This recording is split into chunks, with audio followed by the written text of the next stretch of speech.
Hi, welcome to Made to Heal with Angela Brown. So, Wealth is Health Wednesday. Today it's Wednesday for me, but it could be any day for you, and that's fine because this message is for any day as well. Wealth is health. So, what part of health did I want to talk about? I want to ask you a question today. Whose stuff are you taking on today? That's not necessary. Um, it could be from a complete stranger. It could be maybe in a room that's full of people. And if you're a really high empath that has empath abilities, it could be um, it could be lots of people that you're taking on all at the same time, and it can be overwhelming for your system if you are a true empath. Now, when I say a true empath, I mean just I think we're all empaths in some degree or another, but there are some people that are more um, that have that gift. It is a gift to be able to feel how other people are feeling, and then there's that other thing of taking on other people's stuff that necessarily you don't need to do, and that's what a lot of empaths do when they don't know what to do with the information, especially with middle school age, high school age kids. They're bombarded. They have a bunch of kids in their class squished all in this one room, and then they have several classes and squished with different people and different dynamics.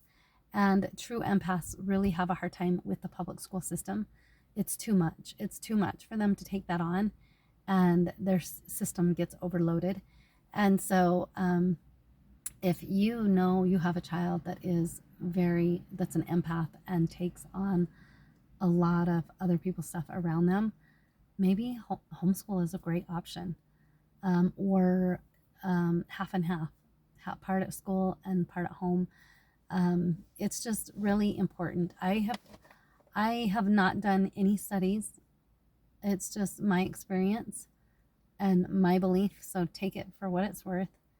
But I really think boys that struggle in a family unit, that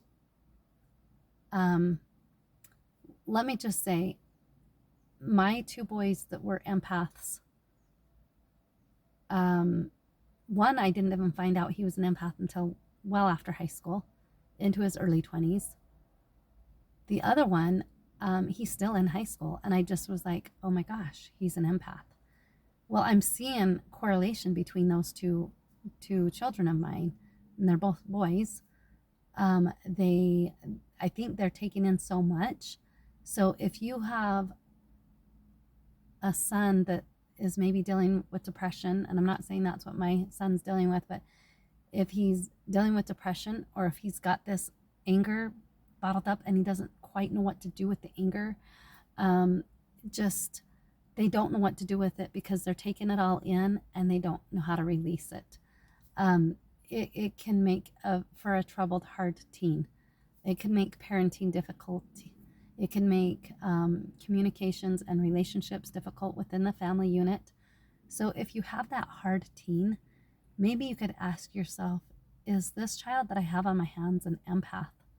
Are they taking on other people's stuff and just not knowing what to do with it? They're already overwhelmed with their own stuff. Are they being bombarded with everybody else's as well? And now they just are so out of whack. That is something to consider. So we are not here to take on other people's stuff. Don't confuse the scriptures that, God's word, he teaches us that we are to mourn with those who are mourning. We are to, clothe the naked. We are to feed the hungry.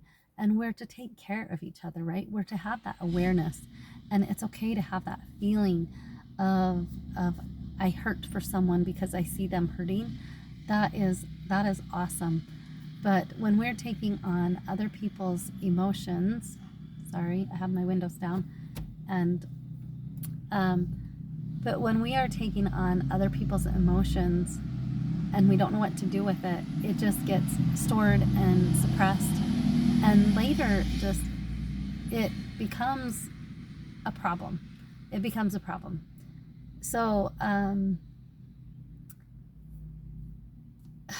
maybe let's say you're in a grocery store and somebody is angry. You don't even know this person. He's just a stranger, but you're an aisle over or so, or maybe you're just within earshot, and you hear this person get angry.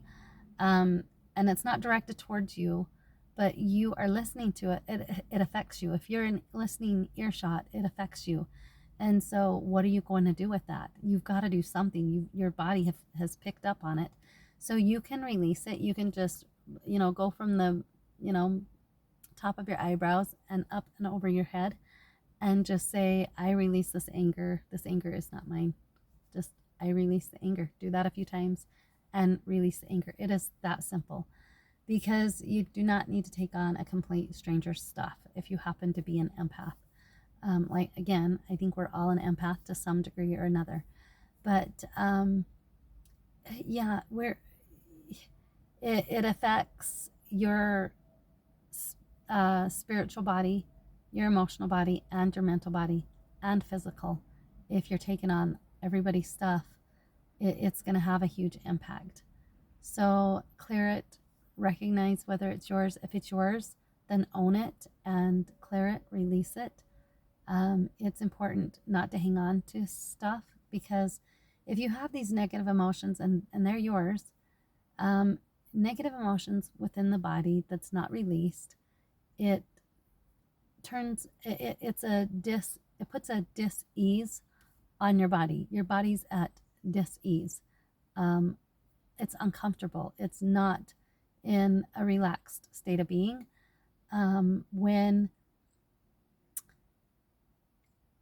and then if we let it build up years or decades or whatever, this dis-ease can later turn to disease, and then it just snowballs from there. So why not take care of our stuff now? Why not learn how to take care of our emotions? I'm going to share a book that I have truly loved. I'm not certified yet, but I would love to become certified here in the near future. But his name is Dr. Bradley Nelson.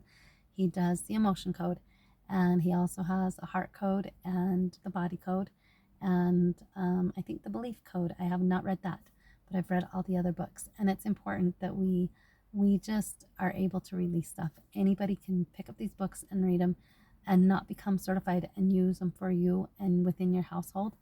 But this is something that has been beneficial for me and my household, to where I want to share it. I want to become certified.